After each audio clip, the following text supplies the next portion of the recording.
तीनों हजरात, मैं आपका मेज़बान बशीर के लासिम आपकी खिदमत में हाजिर हूँ। कलमकार इंटरनेशनल की रवायत है कि हम हर माह एक मुशायरा लेकर हाजिर होते हैं और इसके साथ साथ हमने एक प्रोग्राम गुफ्तगू शुरू किया है। इसमें कोई मोतबर समाजी और अदबी शख्सियत को मदऊ करते हैं और उनसे गुफ्तगू करते हैं। इसी सिलसिले में आज कलमकार इंटरनेशनल की मजलिस मशावरत के सरगर्म रुकन जनाब डॉक्टर बशीर नदान साहब हैं और मैं उनका ममनून हूँ कि आपने वक्त निकाला sir. Thank you so much. और आज हम नौजवान हमारा कीमती असासा के मौजू पर हम गुफ्तगू करेंगे। डॉक्टर साहब की जिंदगी और शब रोज के हवाले से भी चंद सवालात होंगे। मैं एक दफा फिर डॉक्टर साहब का ममनून हूँ, मशकूर हूँ कि आपने वक्त निकाला। और मैं बताता चलूँ कि डॉक्टर साहब एक शायर हैं, मुहक्किक हैं, मुसन्निफ हैं और समाजी कारकुन हैं। खुदा ने उन्हें बड़ा ही नरम दिल अता किया है, कौम का दर्द रखते हैं, बहुत नौजवान बच्चों और बच्चियों की माली मामनत भी करते हैं और करते रहेंगे। और हमारी दुआ है कि इसी तरह वो हमारे नौजवान बच्चे जो हैं वो दुनिया में सुरखरू हों। इनकी भरपूर ख्वाहिश होती है कि नौजवान फन्नी तालीम की तरफ आएं और माशरे का मुफीद रुकन बने। लिखी है इनकी पहली किताब जहां डॉक्टर नहीं 1982 में शाया हुई, जिसको यूनिसेफ ने उसका सारा खर्च अदा किया, पब्लिश किया और पाकिस्तान के मेडिकल कॉलेजेस में ये किताब पढ़ाई जाती है। और दूसरी किताब रखते सफर शायरी किताब जो 1982 में शाया हुई।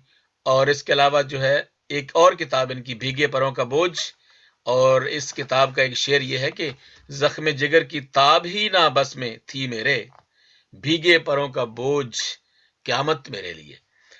तो एक और बड़ा काम जिन्होंने किया है कि दाऊद नबी के मुंतखब मज़ामीर पर काम किया। उन्होंने पंजाबी ज़बूरों का उर्दू में तर्जमा किया और क्लासिकी तर्जमा किया और उनके राग भी बताए और फिर लोगों को और इस हमारे इस मुआशरे को, जिसमें हम पंजाबी ज़बूर को बहुत प्यार से बड़े ईमान से गाते हैं, और उन्होंने इनकी धुनें वही धुनें रखी, वही राग रखे, लेकिन जुबान उर्दू रखी। इन्होंने मसीह गीत भी लिखे, भजन और गज़लें भी लिखी।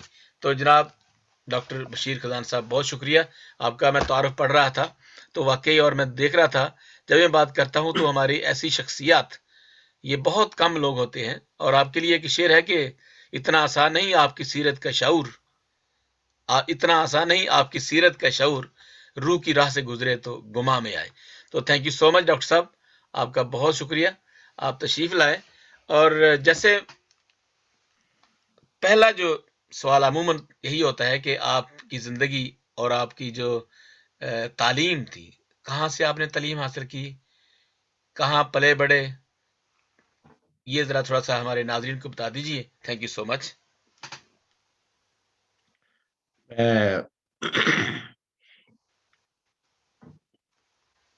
क्या बताऊं मैं, मेरी पैदाइश जिला शेखुपुरा में मौजिया कोटसुंदा में हुई और उसके बाद हम सिंध चले गए और सिंध से सिंध मीरपुर खास में गए और वहां पे गलियों की तालीम ली, बदमाशियां सीखी। 10 साल की उम्र में ऐसे था जैसे मैं अडल्ट हो गया। अच्छा। आप अंदाजा नहीं लगा सकते। मैं 10 साल की उम्र में मीरपुर खास से रास्ता हैदराबाद अच्छा गाड़ियां खुद ही चेंज की। मैं फारूकाबाद, जो आज का नाम है चूड़काना, जी, पुराना पढ़ने के नाम लिए चुड़काना, आज फरुखाबाद है। हाँ जी। जी। मैं अभी कल ही अपने ग्रैंड सन को बता रहा था, I can't imagine I did it. मुझे थोड़ी थोड़ी पढ़ाई आती थी, कच्ची पहली मैंने गांव में पढ़ी थी। मुझे नाम पढ़ने आते थे और ज्यादातर मुझे फिल्मों के नाम पढ़ने आते थे, एक्टरों के नाम पढ़ने आते थे। वाह। तो वही जो पहली कच्ची पहली में होती है, कितने ही सारे टीचर बदले, मिशन स्कूलों के वो जो वर्कर्स आए हुए होते हैं। तो मैंने ऑफिशियली पहली दूसरी तीसरी नहीं पढ़ी। मैं अच्छा सीधा ही जैसे कहते हैं ना, डायरेक्ट हवालदार। तो मैं अच्छा। सीधा तीसरी जमात में लगा, क्योंकि जो गांव के बच्चे आए थे वो तीसरी जमात में दाखिल हुँ, हुए हुँ, थे। और असल में मुझे गांव वापस भेज दिया गया था, क्योंकि मेरी उम्र बहुत छोटी थी। हुँ, उसके हिसाब से मेरी उम्र 10 साल बनती थी। तो स्कूल वालों ने कहा भाई 12 साल उम्र होनी चाहिए। हुँ, मैं वापस चला तो गया, तो वहां पे वही साहिब मिले जिन्होंने मेरी एप्लीकेशन पुर की थी। वो मिशन अच्छा, के वर्कर थे, पादरी थे। हाँ जी। और उन्होंने कहा कि तू क्यों वापस आ गया, क्योंकि वो मेरी असल हालत से वाकिफ थे कि मैं गलियों का गुंडा था छोटी उम्र में। अच्छा, अच्छा, अच्छा। मेरी जुआ खेलते थे और हुँ, हर तरह के काम किया करते। कहते तू छोटा है। उसने और मेरे हम उम्रों के नाम बताए, तो कहने लगे तू तो उन्हों तो भी बड़ा है। हाँ जी, हाँ जी। कितनी उम्र होनी चाहिए? मैं कहा वो कहते हैं 12 साल होने चाहिए। हुँ, तो उसने मेरी एप्लीकेशन दोबारा पुर की, 2 साल बढ़ा दिए। हुँ, 2 साल बढ़ा दिए और मैं वापस गया और उन्होंने क्वेश्चन भी ना किया। दे टुक मी अच्छा। And I started studying in grade 3।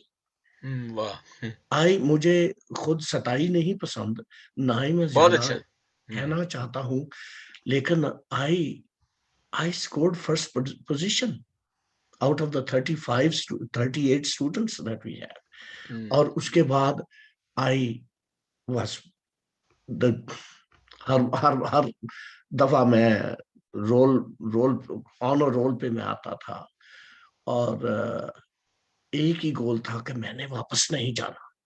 हुँ, वापस नहीं जाना। मेरे बाप ने मुझे कहा था पुत्र वापस नहीं आना, हुँ। ਅਸੀਂ ਤੈਨੂੰ ਉੱਥੇ ਮਿਲਣ ਆ ਜਾ ਕਰਾਂਗੇ, ਤੂੰ नहीं आना। क्योंकि वो डाके, चोरियां, लड़ाई झगड़े, ये जुआ, ये आम चीजें थी। हाँ, छोटी उम्र में उम्र में होती थी, हर फिल्म देखी जाती थी और वहां पे लड़ाइयां होती थी। हुँ, आप कहेंगे 10 साल की उम्र में क्या होता, मुझे नहीं पता। हुँ, but I could do anything, anything. इसलिए मैंने कहा वापस नहीं जाना। तो मैंने अपना हाई स्कूल वहीं से किया, कॉलेज वहीं से किया, फ़र्रुखाबाद से। फारूकाबाद से कॉलेज जी, जी। किया और हुँ, बड़े कोर्सेज किए मैंने। आपने सुना होगा वहां पे जो एंड रिजल्ट था ना वो थियोलॉजी था। बी हुँ, बीए जो करते थे, BLA, bachelor of liberal arts. तो हमने किया, लेकिन उसके बीच बीच में बहुत सारे कोर्सेज आ अच्छा। हुँ, गए। यानी कि 2 साल का एक कोर्स आया जिसको कहते थे सेक्रेटेरियल साइंस। हुँ, हुँ, अच्छा जी। उस जमाने में ये टाइपिंग, शॉर्ट हैंड और ये बड़ी चीज होती थी। और उन्होंने कहा यार शायद बात काम कोई और निकल जाए। हुँ, तो short short hand and typing सीख ली हमने। वो तो हम 8वीं जमात से शुरू कर देते थे टाइपिंग सीखना, लेकिन ये शॉर्ट एंड कॉलेज का कोर्स 2 साल का आया। बिल्कुल, बिल्कुल, हमने हाँ कहा जी। उसमें भी एनरोल हो गया। फिर बिजनेस मैनेजमेंट का आया, 2 साल का कोर्स, वो भी ले लिया। फिर एलिमेंट्री एजुकेशन का आया, वो भी ले लिया। प्रिंसिपल कहने लगे यार तुम्हारा 4 साल का कोर्स है, ये क्या तुम कर रहे हैं? हुँ, लेकिन I was able to complete all that within the 4 year time period. God was so gracious. और उसी फौरन बाद मुझे उन्होंने कहा यार we want to send you to America. हुँ, हुँ, मैंने कहा वो किस लिए? कहने वहां यार वो पब्लिक हेल्थ का एक प्रोजेक्ट शुरू हुआ है, तो हम चाहते हैं आप वहां जाए। आप फ़र्रुखाबाद से मतलब सीधे फिर अब आ गए। फारूकाबाद से मुझे मास्टर्स डिग्री करने के लिए फारूकाबाद से अमेरिका भेज दिया गया। और मुझे अमेरिका का कोई, आप यकीन कीजिए, पता तक नहीं था। हुँ, हुँ, तो फिर मैं यहाँ आया। I lack some things but I made up. मैं वो हुँ, वक्त से पहले मुकम्मल करके आई वेंट बैक, हुँ, वापस अपना फारूकाबाद में गया। वहां पे हमने वो शुरू किया प्रोजेक्ट हेल्थ का। गांव में जाते 10-15 गांव में हमने हेल्थ क्लिनिक्स खोली, वहां से स्टूडेंट्स को लाया। यहाँ से मुझे बच्चों के साथ और भी ज्यादा उनस हो गई। उनको हुँ, गांव से लाकर ट्रेनिंग 18 महीने की दी and we set them back in the villages. Clinics उनकी बनाई हुँ, and we used to go there. लड़कियां भी थी, लड़कियों को मिडवीफरी भी सिखाई, सारा कुछ सिखाया। और जो बड़ी अच्छी स्टूडेंट्स होते थे हाँ उनको जी। हम नर्सिंग के लिए भेज देते थे।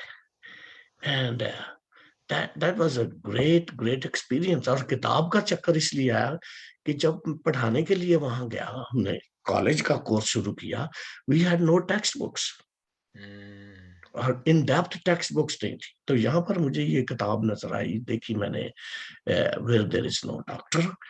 तो मैंने उसको देखा, ये किताब बड़ी शानदार है, लेकिन इसको कैसे किया जाए। तो मुझे परमिशन मिल गई यहाँ से, ऑथर से, कि ये तो पूरी पूरी दुनिया में किताब जा रही है, हर जुबान में तकरीबन इसका तर्जुमा हो चुका है। And they allowed me, authorised me to translate. और इसको मैंने अडॉप्टेड ट्रांसलेशन की, ये वर्ड फॉर वर्ड नहीं है, क्योंकि हमारे कल्चर के मुताबिक कई चीजें होती नहीं है, जैसे सुअर वगैरह का गोश्त है या ऐसी चीजें जो है हराम जो कही जाती है। I took them out and put the things that are acceptable. इसलिए वो लंबी बड़ी किताब हो गई। और फिर मैंने देखा कि कई लफ्ज हैं मेडिकल के, उर्दू में वो नहीं है। ये नहीं कि है नहीं, कोशिश की गई है, but the meaning is something else. एक दफा मैं यहाँ पर अपनी किताब, एक डिक्शनरी लेके आया हुआ था, अमेरिका में था, क्रिसमस के दिन थे। मैंने कहा देखो क्या कहते हैं क्रिसमस के, नाम नहीं दूंगा मौलवी साहब का जिसकी ये डिक्शनरी थी। तो लिखा था क्रिसमस का क्या मतलब है। तो उन्होंने कहा ये ईसाइयों के हजरत ईसा अलैहिस्सलाम की वफात का दिन है। क्रिसमस तो ऐसा नहीं ना। मैंने कहा ये कैसे हो सकता है। फिर मैंने कहा जो पढ़ेगा इसको मुस्तनद समझकर बताएगा कि यही कुछ है। तो वो सारी गलत उलाम हो जाएगा और फैल जाएगा सारी गलत इन्फॉर्मेशन। ये देखें हमारे आलम ने लिखा है।